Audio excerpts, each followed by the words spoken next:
खेड्यातील शेतकरी बंधू आणि जनावरांच्या पालकांनो, सध्या पाऊस चालू आहे, जमीन ओढली आहे, त्यामुळे वीज खांब म्हणा, ताण म्हणा किंवा DP याच्याजवळ करंट लागून अनेक अपघात होतात.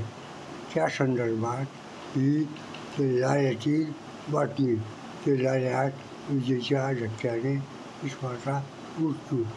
या बाबतीत इन्स्पेक्टर साहेबांनी तपासणी करून नक्की काय कारणं नमूद करावी आणि वीज कंपनीने अपघात होऊ नये म्हणून, तसंच जनतेने अपघात होऊ नये म्हणून काय करायला पाहिजे याचं एक परिपत्रक काढावं.